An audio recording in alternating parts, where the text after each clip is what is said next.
Alright, so I just got off the bus and they started with the firecrackers. Okay. Followed by the sirens, of course. You hear in the back there. Okay. Let's see. See the flashing lights back there. Down there. What is that? Ambulance.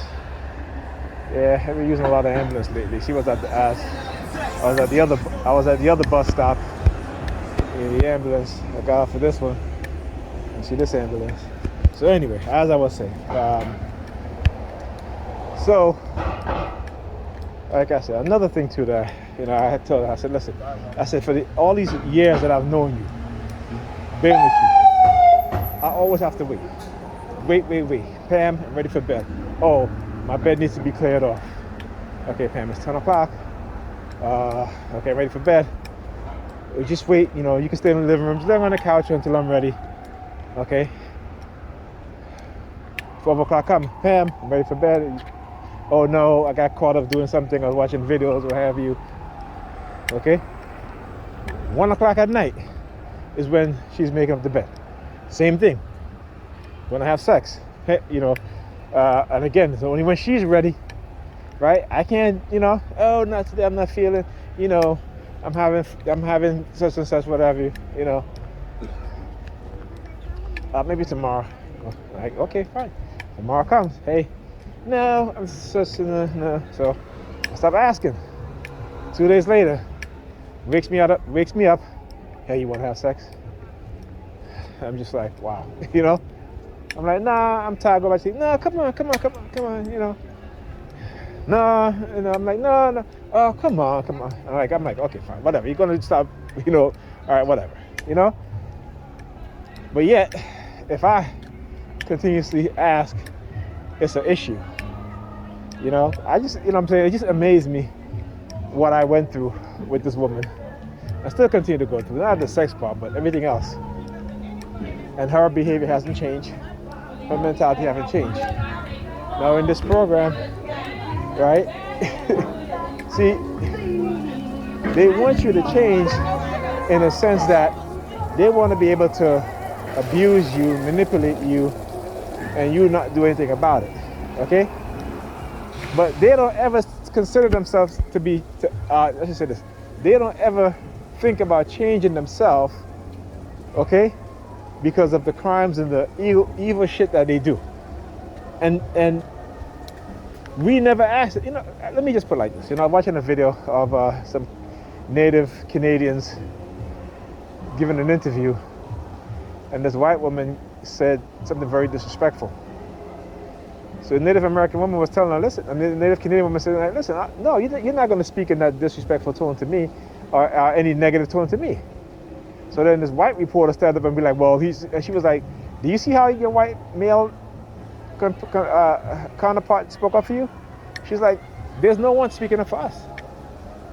And she's like, for 420 something years, you guys have been here. Okay? And you've had all your privilege nothing, and everything like that. Okay? The amount of atrocity you've committed. Okay? And you have not changed. Your attitude, your colonial belief system, your white privilege, you have not changed. But yet again, let's talk about those that will oppress people won't change. But they will ask oppressed people to change to allow them to continue to oppress them without them fighting back, without them speaking out, without them saying anything. It is to keep you silent into your acceptance of being oppressed and abused. And this is what it's like to be a TI. Okay? Because remember, whatever they're saying now, it's a false narrative. In the beginning of my targeting, they were targeting me specifically because I was trying to start a business, any business. Or whatever business, they would target me. Okay? This is what they were doing. It wasn't about anything else. Then it became something else when I started exposing them. And when more people started asking questions, now they shifted to this false narrative, this whatever it is that they're saying. But they have always been sending me subliminal message about, nope, we're not going to allow you to success. Because again, whenever a black person wants to do something for black people, they have been sabotaged every step of the way. Every step of the way. People bring up like Jay-Z and all these other people, whatever. Look at Master. Let me give you an example. Let's contrast Jay-Z with Master P. Okay? And what Master P was teaching the young people around him. Do you guys see? Do you see Jay-Z doing that? Jay-Z bought Tidal, okay? And the people that work for Tidal didn't represent who he looked like. The vast majority of them. Right? Now, if you start a business as a black person, and let's say 70% of your workforce is black people, and 30% is others, including whites, they will call you racist. But yet, we go to work for companies in which 80% people that work there are white, and the rest are other minorities, or 60%, you know, and the rest is, but the vast majority is still white because those are white-owned companies. But as a black person, you can't do that in terms of business, okay? So again, we like to think that we have the ability and control over our lives, you know, because this religious gives us this false sense of idea that God isn't in control of anything, right? What is in control is evil people, white supremacists, corrupt mother effers, whether they're black, white, what have you, doesn't matter, Asian, doesn't matter, okay? The military and the security agencies of these countries, those are the ones running things. Those are the people that are shaping how society moves. And if there's two opposing forces, right? If you live in a state that's highly conservative, you're going to believe and your life is going to be dictated by those conservative rulers, by their views. Just as when you live in a liberal state, right? Your views and your lifestyle is going to dictate in terms of those liberals that rule. So no, you're not in control of your own life, because the minute you start to speak out against the system and what is that they're doing, you'll see what happens. So come on. Don't believe the hype people. You know? Like I was saying, you know, I said, she was like, oh, I said, when I speak with logic and common sense. You know, when I speak about my target and whether you want to believe me or not, that's your business. But I always provide evidence. Okay? I said, you're about dysfunction. That's what you do. You're about, you know, I want to have fun. I want to be excited. I want to date. You 46 years old, going to be 47, but you want to date like you're a 20-something year old. You want to sleep around with whoever, and that's fine. That's your business. But you have children. You have children that you come home to, and because you've been whatever, you come home, you're tired, you go to sleep. You don't even pay them no mind. Then you try to use me because, you know, y'all, are you coming? And that's the only time she will call me is if she needs something. The only time is if she needs something. Then it's like, hey, how you doing? And want to make small talk. Oh, I broke my nails. Can I go get my nails done? Oh, you need something done. But that's modern women. That's the mentality that have been created with them. And I don't totally blame her. Okay?